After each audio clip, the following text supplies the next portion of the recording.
You're listening to the Pace Radio Network here at paceradio.net. The views expressed by the individuals during this broadcast are their own opinions, and they may not be the same as those of their group or other organizations they may be involved with. All medical advice during our broadcast is not a medical opinion and should be checked with your medical physician.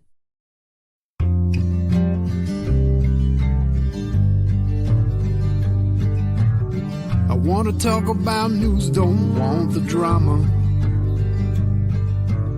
From no pretentious media Madonna. I found me a great ganja mama. Cannabis and coffee with Tamarijuana. Morning, folks. How's everybody doing on this fine Monday morning? It's Monday. I know. And every Monday that I go to do this, I'm thinking, God, why do I do this on a Monday? Because I don't know, every Monday is always great. But it is what it is. So I hope everybody had a good weekend. We had the global marijuana marches across the country on Saturday. I've been looking through some of the pictures. It looks like there was some turnout in Toronto. We're going to pop over there and just take a peek at what we got going on, because I'd like to commend everybody that was out there. And it was like I said, it looks like it was pretty dang good.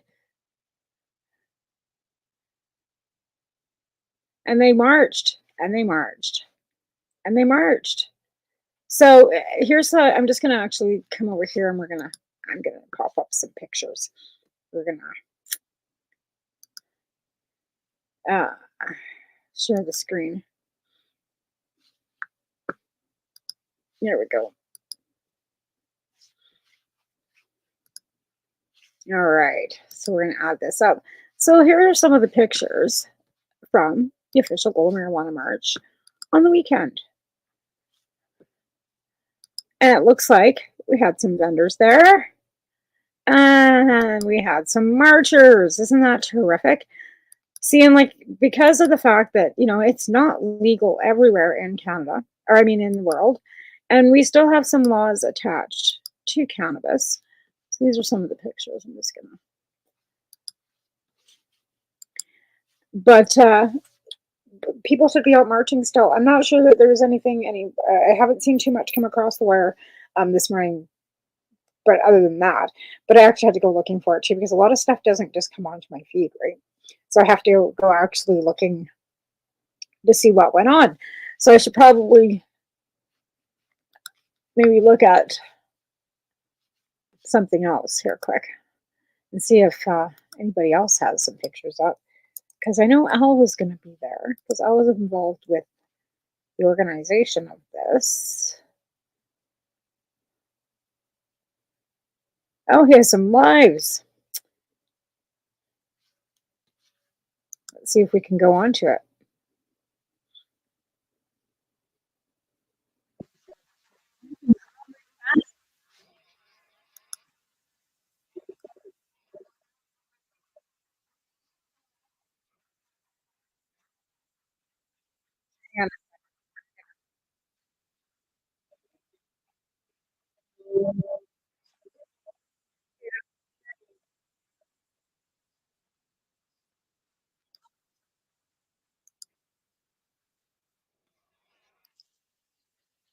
Right. Anyway, so today, that wasn't me, by the way. Jane, no, that was my. Oh yeah, we should specify. So the GMM, this is the 25th here in Toronto, stands for the Global Marijuana March. Happens all over the world. First Saturday of May, every year. Even in Indonesia? Well, see, this is the thing.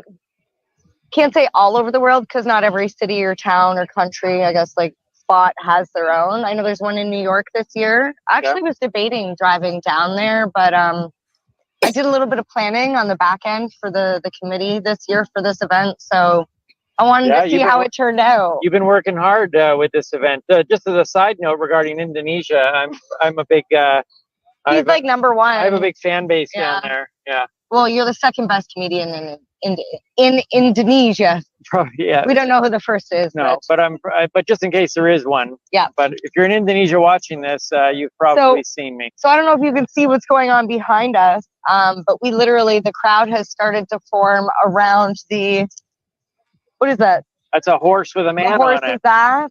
Oh my God, there's actually a hole. Wait, is there a man on it? There is. There's It's some not guy. every day you see a horse with two rear ends. There's some guy with a dress on a horse behind us. So already though. Oh, I thought you meant like in real life. No.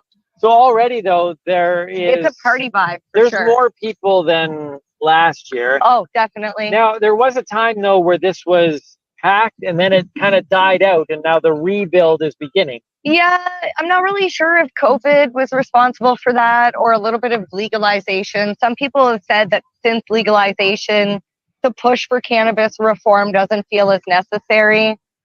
And to that, I say poo-poo. Our job is still not done. That's why we've made signs, right? Here, let me grab the signs. We have made signs.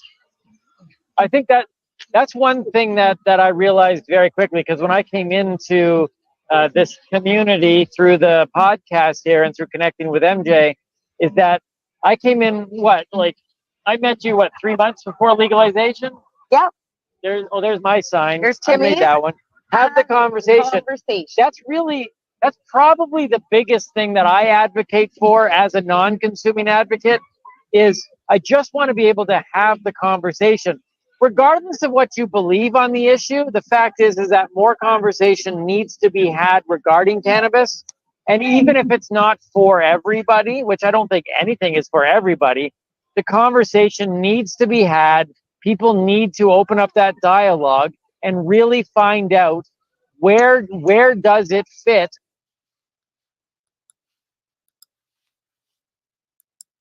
Right?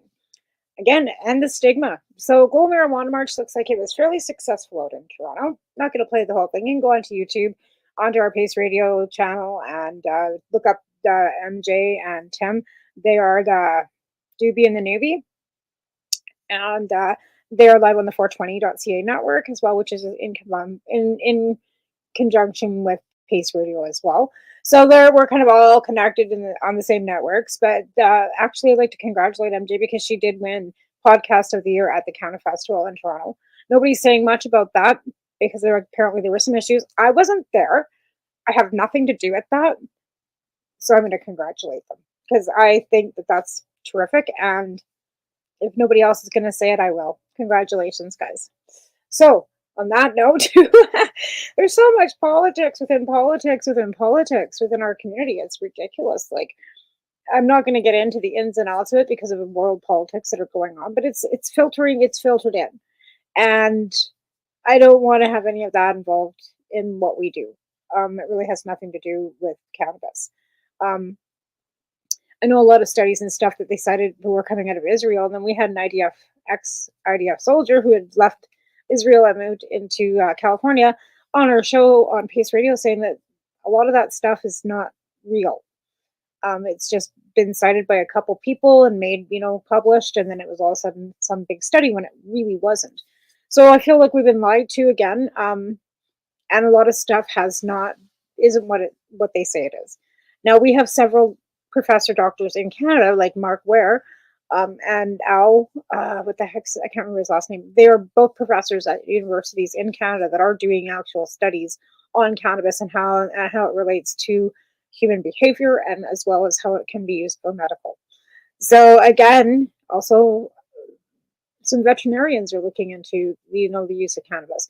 So with legalization and with this new recommendations that did come out, mentioning that the federal government should be doing more funding into looking into the harms or non-harms of cannabis and whether there is medicinal purposes and what the benefits are, and to cite for dosing. So, because that's always been kind of a gateway issue, I guess you would call it, is that there's been no recommendations from any medical physician on dosing.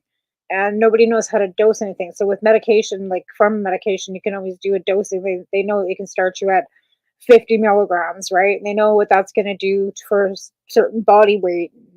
all the things that go along with why they recommend or why they prescribe you medications and what they prescribed you in the amounts, right? So with cannabis, there's really nothing anywhere that shows the doctor how to dose it. And I think that's been a big barrier for a lot of patients because of the lack of information and the lack of education to our medical community, whether it be the College of Physicians, whether it be nurses, whether it be doctors. And I know there are some. And we were talking to somebody last week on our show that as well mentioned that prior to 1930s, when there was no prohibition of cannabis was being used as medicine. And they were using a lot of it as medicine prior to prohibition, right? So some doctors that are old school that were trained prior to, like that are like they probably wouldn't be alive now per se, or they'd be in their 90s, have used cannabis. We're talking back in the 70s when things were a little actually more less invasive than they are now. We're like we should be really grateful that we have federal cannabis legalization in Canada, because in the states there are still some states that would put you in jail for a joint, right? Why the Global Marijuana March again was so important and continues to be important, because there are countries too that do not allow cannabis legalization or even talking about it. Now Germany is another country that now has come a long ways, and it has legalized cannabis. Where it's funny because Amsterdam was pulling back on their cannabis, the Netherlands, now Germany's gone ahead and legalized. So there's so many different elements, and I think the UN, with what they did with taking back that mandate through them, allowed and opened up cannabis legalization worldwide. If the mandate for that that country would like it, there are going to be probably still some countries there's countries that we don't talk about in Canada, like African countries and South American countries and little islands off, Jamaica and the Barbados and all these other little countries that we don't talk about because we don't hear anything about them. And we don't know what their stances are on cannabis, whether it's something that they use as medicinal purposes, religious purposes, because we just don't. We're Canadian and we don't look into a lot of aspects of other things outside Canada within our own box, right? We're so consumed by our own lives, which is, normal, right? You go to work, you have kids, you have pets, you have responsibilities. You're not really paying attention to what even your neighbors are doing. And that's in itself kind of sad in our day and age, that we don't pay attention to what everybody else is. Again, it's tough. There's a lot of stresses in the world, and cannabis is one way a lot of people use that to de-stress, right? Why legalization has been such a burden taken off a lot of people that would have never normally ever said they were out of the closet. Why it appears maybe that the numbers have gone up for consumption is because people aren't afraid to admit that they use cannabis anymore. Prior to legalization, there were lots of people that I knew that smoked cannabis that would have never come out to a global marijuana march because they might have possibly lost their job. Anybody found out that they smoked weed, they would have lost their jobs, or they would have lost family members or friends or spouses. So legalization has pulled some stigma off of it and opened the doors to say okay, I'll always smoke weed, not a big deal. But prior to legalization, some of those people would have never ever said that. They would have said, oh. And the only way you'd ever probably find out would be at a party after the bar when they're so hammered that they're puffing away and it all comes out. I've seen that happen a few times. Oh, I smoke weed all the time. I just don't tell anybody. Prior to legalization, we're talking back in the 90s when we all smoked weed, but nobody knew it, right? Had to hide it from our families because if my mother ever found out I smoked weed, oh my God, I'd be a fucking drug addict. And I was. That's the funniest shit ever, is that the story my mother would give people is the reason why my kids lived with her is because I was a drug addict because I smoked cannabis.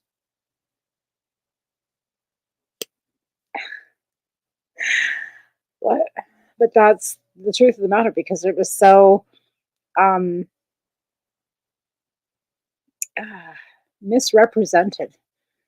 Cannabis has been so misrepresented, and the people that use it have been so misrepresented for decades. that we were basically all lumped into the same pocket as addiction.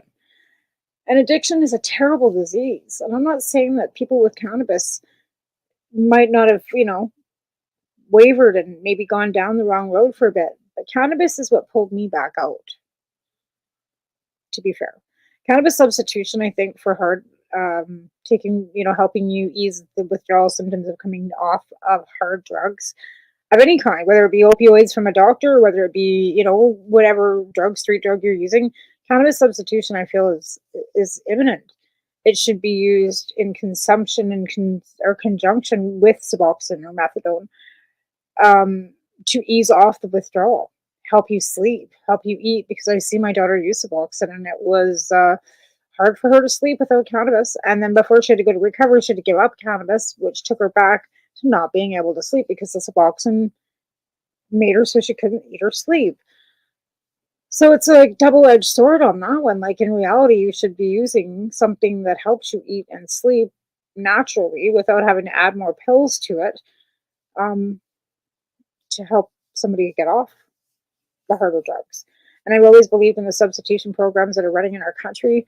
And shout out to Neil Magnuson today. I know, buddy, you're in the hospital and you're battling cancer like a bugger, and we're thinking about you. But if it wasn't for Neil and the substitution program that was started in Vancouver, because the need was so dire down there, because their need is still dire down there, no matter how you look at it. There's no free drugs being handed out in downtown Vancouver. I think the people have some misconception that the BC government's been handing out free drugs in downtown Vancouver. Everybody's just having a free-for-all free drugs. That's not what's happening. It's just that you don't get busted and thrown in jail for having any drugs on you. So the drug dealers are still out there dealing their toxic bullshit poison. People aren't getting busted for holding it or having it or getting high with it.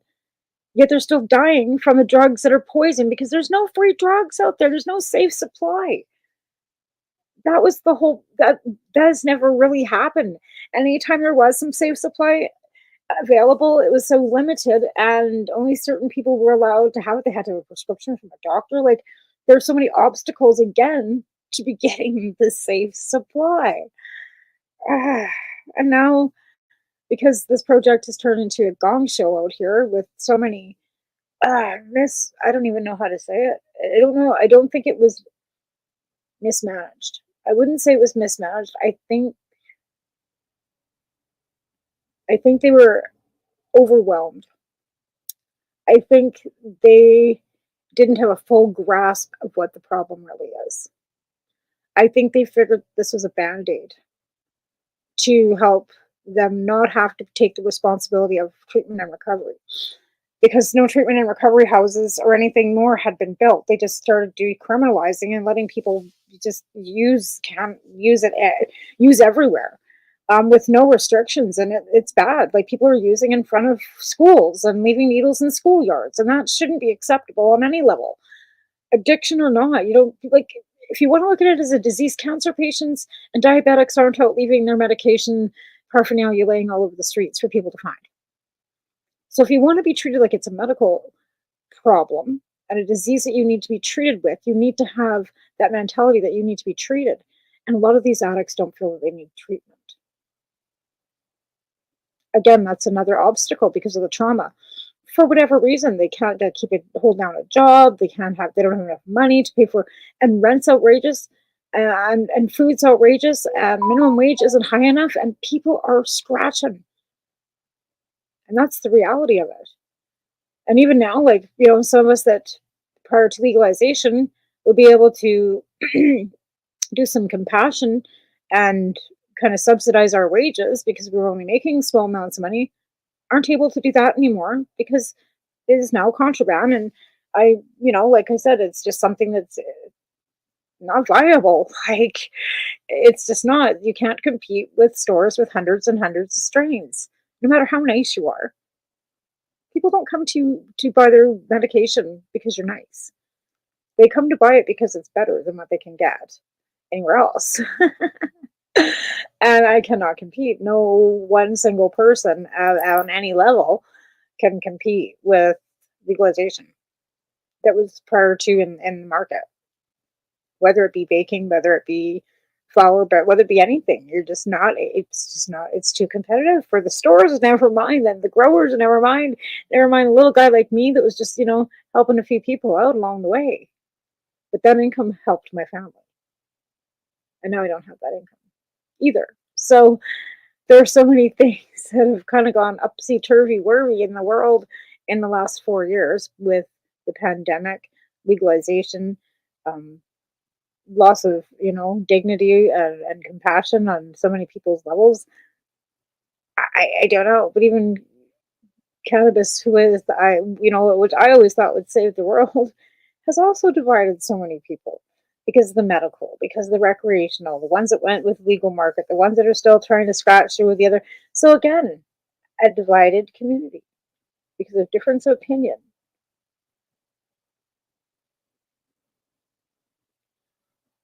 There was a lot of interfighting when we had all kinds of projects going on in the background.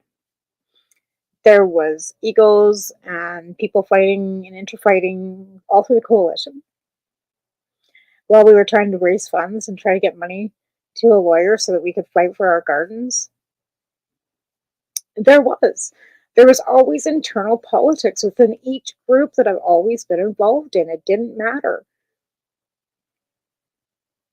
Not everybody's nice, including myself sometimes. I can be pretty rude and blunt and, opinionated. I'm not even going to sit here and say I'm an angel because I'm not. I've called people out. I'm pretty blunt about it sometimes, and when I'm wrong, I will own it and apologize, which is more than I can say for some others.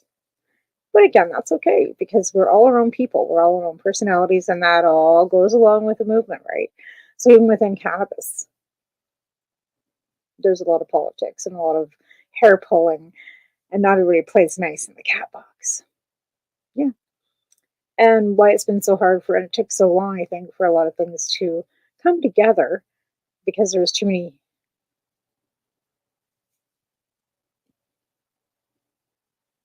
I didn't really expect that when I got involved, but it happened, and it's it is what it is, and we all got through it, and here we are. And like I said, some people have gone to the legal market, and some people would say that's the dark side, and other people say it's great, it's terrific, and I don't have really an opinion either way. I think it is kind of great if they could get in. I want to see my friends succeed no matter what, whether it be what I think is, that's just my opinion, right? It doesn't mean it make it right. And I think that if you can get in and do the job and make it great and do a really good job at it, that's awesome. And again, 95% crime rates for possession are at 95% decrease. That means there's and I was actually looking at a few things too prior to this about fines and stuff for selling to minors, and there is no mention of a 14-year jail sentence on this stuff. It says fines, but it's not mentioning any jail sentencing. And it's also mentioning that cannabis has been taken completely off the CDSA. Not kidding you. Where did I see that? What was I Googling? I was Googling.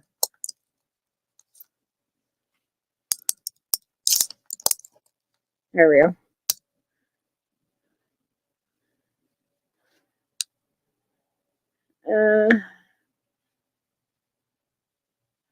Okay, so what's the task force is one of the things that I came up with.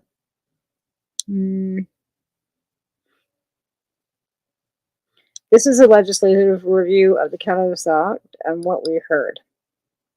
Now, Al and I had gone over some of this stuff, and I had gone through some of it too with you guys on the last couple. But this is again on Health Canada's website.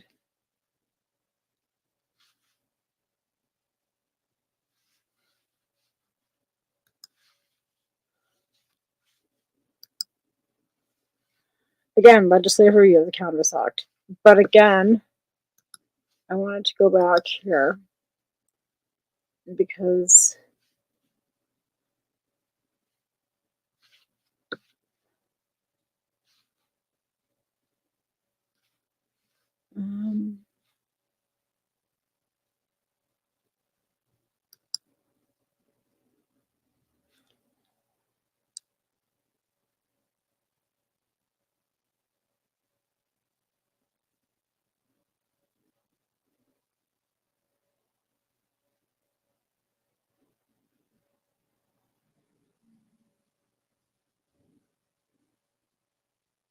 that's not what I was looking for. But it sure gives me a whole wow. Justice laws on the website, Controlled Drugs and Substance Act, 1996. Let's search cannabis on here.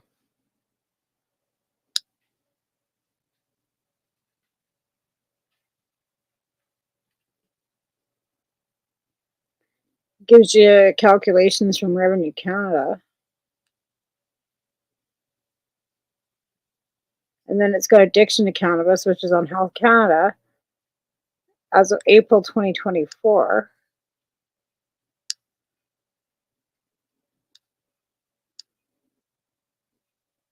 Duty, Cannabis in Canada, get the facts. Health Canada. About cannabis, Health Canada. Physical Securities, Cannabis License, Cannabis, Health Canada. So there's several different all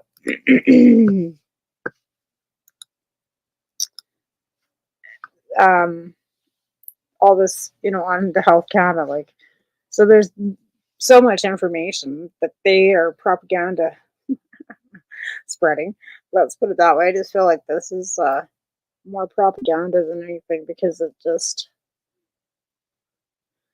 licensed physical. It just, like, what are they talking about?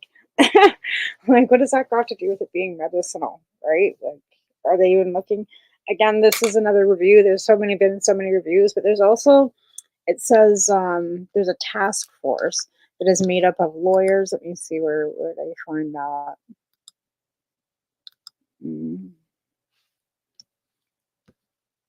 What is a task force for cannabis? Here it is. Task force consists of 9 individuals. Representative backgrounds, among them a lawyer, 2 former police officers with organized crime and drug enforcement experience, doctors, an expert in public health, human and social development, addiction, and mental health. So these are 9 people that are on this task force. They don't tell you who they are, but they tell you what their backgrounds are.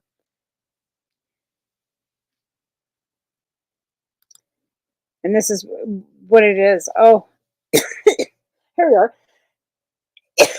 The task force consists of 9 experts, chaired by the Honorable Anne McLellan, a former Liberal Deputy Prime Minister, and Dr. Mark Ware. Well, Dr. Mark Ware is somebody that is doing actual research on cannabis. I know he has advised the government on medical marijuana since 2001, which is true.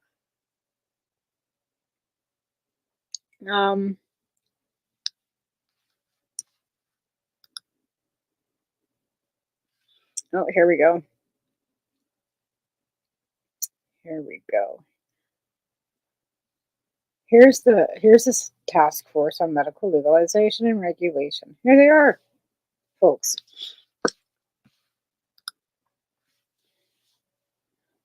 So this is the group of people that contribute to our Cannabis Act.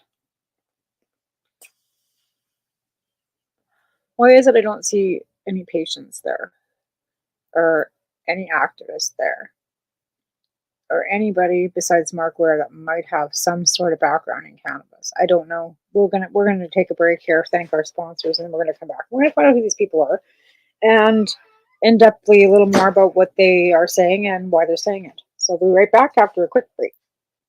Thank our sponsors, who are Limestone Hydroponics, Campbellford Lifestyle, and Legacy 420.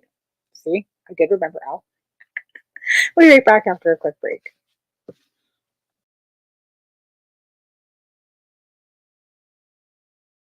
You're listening to the Pace Radio Network here at paceradio.net. Camelford Lifestyle Shop, open Monday to Friday from 10 till 7 p.m. or by chance. Check out our flags, our t-shirts, plus our hats, and look of that supply of rolling papers, plus much more. We've got bongs and your favorite herbal vaporizers. Look at all the incense we have, as well as for those who collect knives, check out these knives in our collection. And while you're here, stop in to see Shay at the piercing room, where you can get poked by Shay. Daily deals, check them out. Camelford Lifestyle Shop, 17 Bridge Street West, Camelford, Ontario.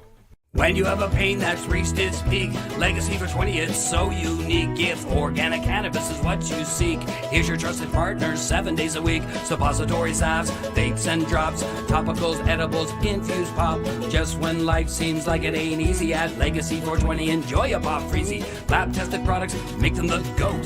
Legacy 420 out on your road. Legacy 420 in Tyendinaga Mohawk territory. Indigenous organic cannabis at its finest. What do you find at paceradio.net? People advocating cannabis education. Limestone City Hydroponics is Kingston, Ontario's hydroponics shop. Take your growing to the next level and create the optimal environment with a tent kit, or maximize your yield with an ebb and flow flood table kit. Either way, Limestone City Hydroponics has more sizes and options to fit your needs. Are you looking for the power of the sun that adapts to your budget? Then look no further, as they have professional grow lighting. They have indoor grow systems that are easy and cost effective, with many options to fit your living space and lifestyle. Cultivate your growing potential. We have everything you need to succeed. And if you can't make it to the store, they offer local delivery to the greater Kingston area. Remember, when you're looking for experts to help you grow, then look no further than the locally owned Limestone City Hydroponics, 105 Sunderland Drive in Kingston, Ontario. Call them at 613-548-0420. You're listening to the Pace Radio Network here at paceradio.net. All right, we're back. And I'd also actually like to mention that I am grateful to be sitting on the Snaha'akam Nation, which I should mention at the beginning of every show, which I apologize that I did not do. I have great respect for our First Nations people, as I'm married to one. My son is also a part of First Nations. But again, that's something I should do at the beginning of every show. So I apologize for the disrespect of not acknowledging that I am grateful to be living on Snaha'akam territory. Another quick note, just because it's a historic day, as I feel it's May 6th, right? And breaking news is that Hamas leaders have agreed to a ceasefire agreement with Israel. Now, Israel hasn't accepted the agreement, but Hamas has extended the olive branch. So let's hope that the bombing stops. And then we'll leave it there. Anyways, back to what we were talking about before, which is the Canadian Task Force on Marijuana, which should be cannabis and not marijuana, but that's what they call themselves, apparently. Marijuana legalization regulation. So we have Anne McClellan, who I have met personally. This is her right here in the middle. Can we see this? I should put this up. Oh, I guess I should add this to the stage so I can see. So this is her right here in the middle. Right here. I don't know if you can see my cursor or not. But that's Anne McClellan. And then we've got Dr. Mark Ware. I'm not sure which one he is. But between June and November 2016, so this is prior to legalization. This is some background history prior to the election, blah, blah. Justin Trudeau became Prime Minister and acting and campaign to promise to legalize the recreational use of marijuana. I have heard him saying that because there should be cannabis in there. And you have, this is old, so they obviously haven't changed the wording. This is prior to them changing the wording, because they have actually changed the wording on a lot of this now. Methods and tool used with an online portal, written submissions, and roundtable discussions. So some of us were involved in some of these roundtable discussions. This is definitely done prior to legalization. It also references 2015, Government of Canada controlled in 2018.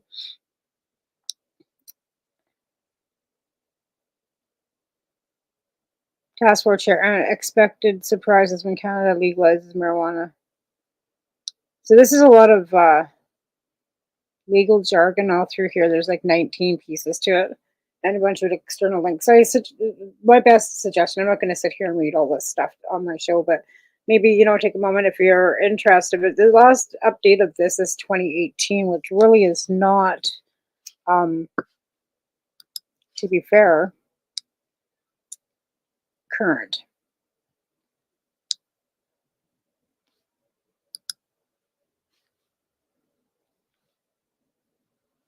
So Bill C-45 was the bill to enact it. Now I was looking at the fact that it was on the CDSA. So I'm going to Google that again because I had wanted to know what it was on the CDSA, and it said it was removed.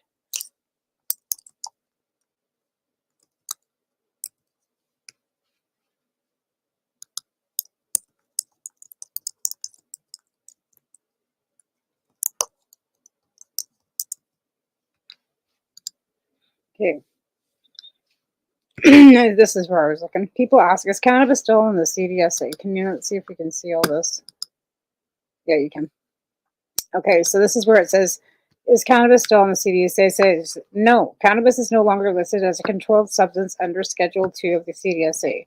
Additionally, cannabis is no longer referred to in the section of the CDSA that prohibits the possession, trafficking, importing, exporting, production, possession for use in production of or trafficking of scheduled drugs. And this was October 17th, 2018. So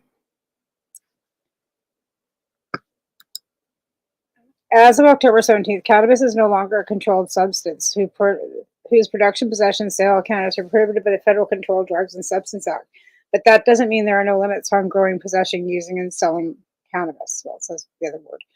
The law on cannabis be changed, but there are still limits. And this is from the courts of British Columbia.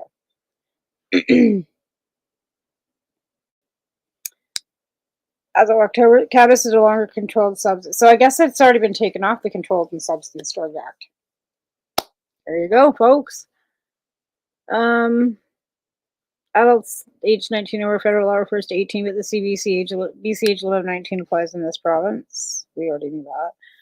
Cannabis can be obtained, including fresh or dried cannabis, cannabis oil plants, or seeds may be sold by authorized retailers. These products must be purchased with a provincially required retailer in BC from stores operated by liquor distribution branch or from a local licensed private retail store.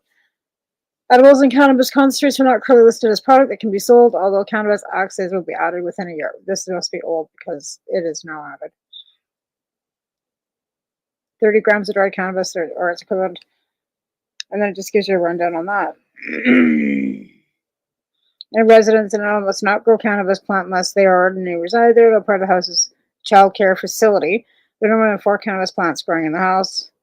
There are not growing cannabis in any other residence. The plant is grown from legal seed or plant material. It is not visible from any place in which public has access as a right or by invitation. Cannabis Controlled Act, Section 56 of the Cannabis Act. BC laws generally allow adults to use the cannabis in public spaces where tobacco, smoking, and vaping are permitted. However, using it is prohibited for areas frequented by children. So you can use it in public, same spaces as in Canada and BC where you can smoke a cigarette. Other than school property, health board property, park or recreation areas, which include skating rinks, sport fields, pools, playgrounds, spray pools and parks. So again, this cannabis is also prohibited at a bus stop, ferry, docks, taxi stand, vehicle, or a boat, workplace and common area, condo, apartments, dormitory that is full or substantially enclosed, prescribed distance of a door, window, air intake, or workplace or condo or apartment common area. Federal and provincial laws create offenses range of penalties up to 14 years in jail for disobeying these and other restrictions. So they can still put you in jail for 14 years. It says right here.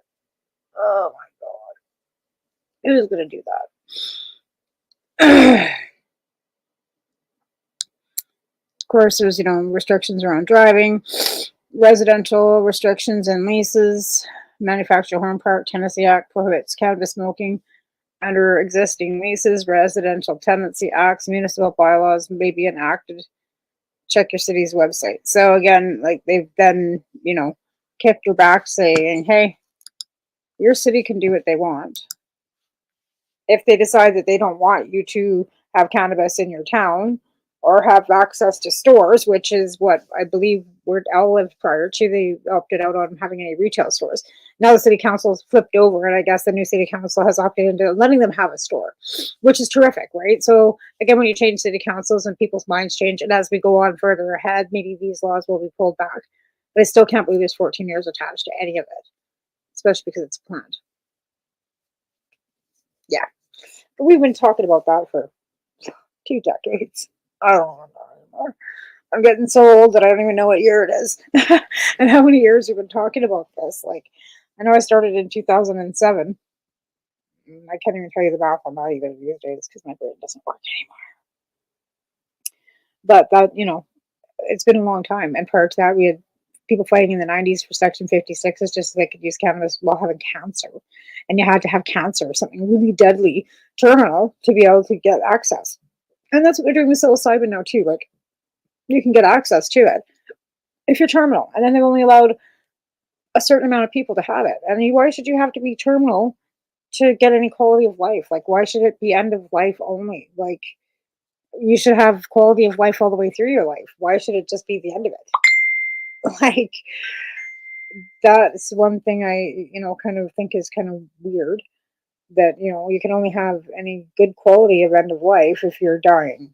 Like, a little prior to when you're suffering with all the pain and stuff that leads you up to that point. Like, I don't know. Sometimes there's just no logic to any of it. I don't know the answers to any of it. I don't know who's buzzing me, but let's check it out. It might be important. Probably not. Probably just some, no. I have no idea who this would be. Oh, my goodness.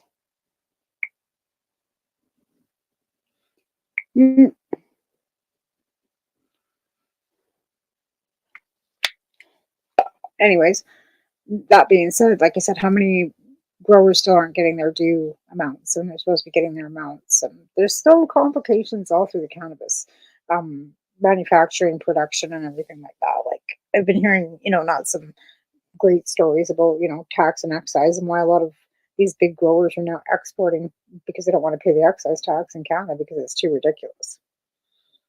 Hey, I'm not disputing taxes are ridiculous. I'm disputing that we have to pay them because everything else has gone up in cost. So we have to pay more to build a bridge because it costs more money. Or fix a road because the contractor charges more. Like, who do you blame for us taxes going up? Because the government needs more money to keep us in the services that we need. We just go up for fire and policing, and unions come in and they, demand higher pay, better budgets, higher budgets, better vehicles, all cost money. And at the end of the day, it's taxpayer that has to pay it. And our taxes then have to be increased to keep us in the services that we enjoy, including cannabis regulation, legislation, legalization, that all had to go through the wheels of parliament that we all pay for with our taxes. The bureaucrats, all the bullshit, all the people that sit in the Ministry of Marijuana. It's not called that, Health Canada, and the Ministry of where they, do all the licensing and do all the checking of the paperwork and all that, their wages, all the pens and papers and the desks that they sit at, all is paid for by you and me, right?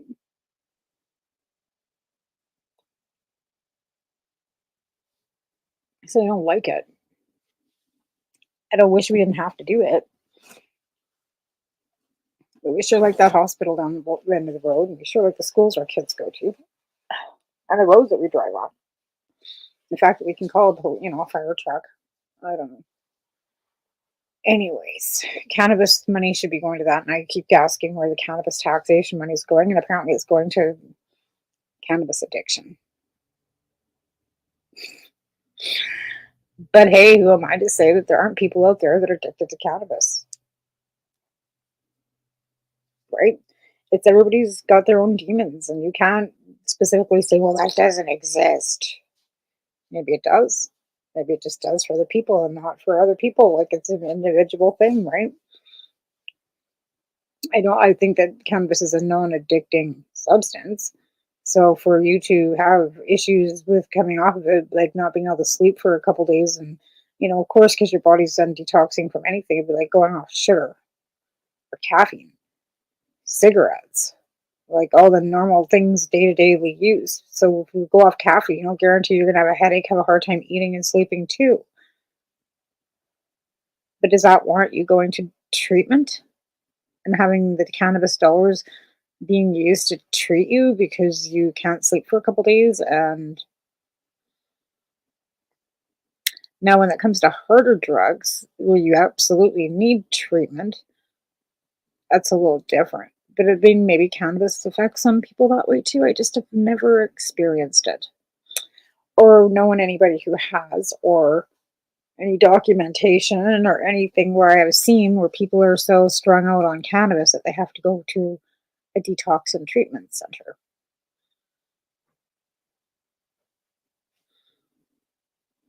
I don't know. Educate me. If there's people that that are out there that have gone to a 14-day detox or a 7-week program for cannabis, let me know. I'd love to hear from you. I'd love to hear your experience and what you went through. I'm not saying that anything. I'm just, if there's somebody out there that has gone through a treatment program for cannabis, hit me up. I'd like to interview you. I'd like to talk to you, see what your experiences were. It'd be great to know. I truly understand that, addiction's hard, but I just have a hard time with anyways, again, if you know somebody who's addicted to cannabis, send them my way. We want to hear from you.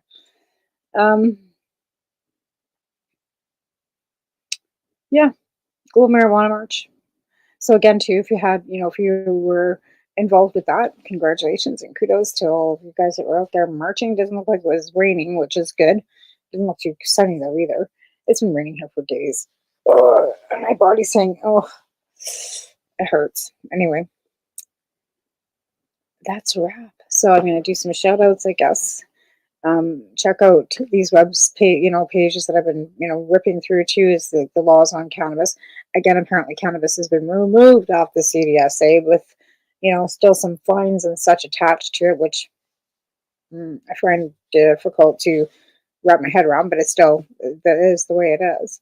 And, yeah, check out your, what your bylaws might be. You might have bylaws in your town. I believe we have bylaws against how many stores and such we can have, and public consumption, nothing in the park, nothing in public, which were bylaws that were put in under previous council when cannabis legalization happened. Because prior to that, he wouldn't talk about it. Our previous mayor, he would not have any discussions about anything. He didn't want to hear until he was, whatever it is, it is. Listen to see what happens with the federal government. And always kick back all kinds of issues from deer culling to cannabis right back to either the province or the federal government. He wanted no part of it. He's not our mayor anymore though either. So we'll just leave it at that. I'm going to make a wrap of this today a little early. I have to work at 3 again. And hopefully today's better than yesterday. I'll go in and see. I'm always a bit bitter when I get there, but I'm going to try and put on a new face and try and do better today with customer service. Anyways, there goes. I'll have a great week. I am going to wrap early, and I want to thank our sponsors and Al, my producer. and everybody involved with our networks. And we'll see you Wednesday night live with Pace Radio with me now. And, if anybody wants to come on and tell their story, hit me up for that too. I'm always looking for some content. And yes, so give me an email and come on to my show, and love to have you on. Who sold this world to the government? Oh, hi, Susie. I don't know who sold anything to anybody, but it just seems like, yeah. But thanks for coming on and saying, hey, lady. But I guess I'm going to wrap it up. I got to work at 3. And, but again, check those websites out about laws on the cannabis and with the new, review that did come out on Health Cannabis page. Like I said, Al and I were going through it on our Pace Radio show, but it's a lot of reading. So we did 2 consecutive shows of it, and then we've had to move on because there's just so much there. But again, 95% percent is the drop in crime rates for possession, which is terrific, and that the recommendations are to get some funding for some more research on medical cannabis, because I see the gaps in that, and I think that's a terrific first step. So we're, every little baby step that we make, we'll get a little bit closer to maybe having them recognize cannabis as medicine. That would be my dream. And we still have a great week. I'm going to get off here and go jump in the shower and get ready for work. So catch you next week on Cannabis and Coffee with Tamarijuana.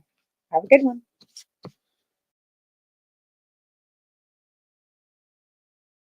You're listening to the Pace Radio Network here at paceradio.net.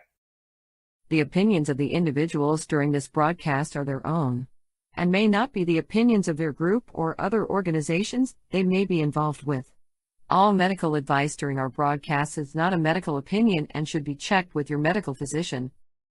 When you have a pain that's reached its peak, Legacy for 20, it's so unique. If organic cannabis is what you seek, here's your trusted partner 7 days a week. Suppository salves, vapes and drops, topicals, edibles, infused pop. Just when life seems like it ain't easy, at Legacy 420, enjoy a pop freezy. Lab tested products, make them the GOAT. Legacy 420 out on your road. Legacy 420 in Tyendinaga Mohawk territory. Indigenous organic cannabis at its finest. Enjoy the buzz of legalization with Campbellford Lifestyle Shop. From lights to plant nutrients, books, consumption accessories, and more, we've got all your basics to grow or consume cannabis. Visit our info center or take a look at our piercing services and body jewelry, now available in-store through Campbellford Lifestyle Shop, 17 Bridge Street West, Campbellford. Limestone City Hydroponics is Kingston, Ontario's hydroponics shop.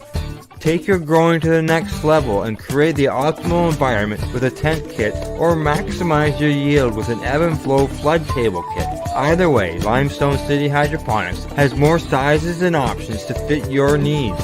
Are you looking for the power of the sun that adapts to your budget? Then look no further, as they have professional grow lighting. They have indoor grow systems that are easy and cost effective, with many options to fit your living space and lifestyle. Cultivate your growing potential. We have everything you need to succeed. And if you can't make it to the store, they offer local delivery to the greater Kingston area.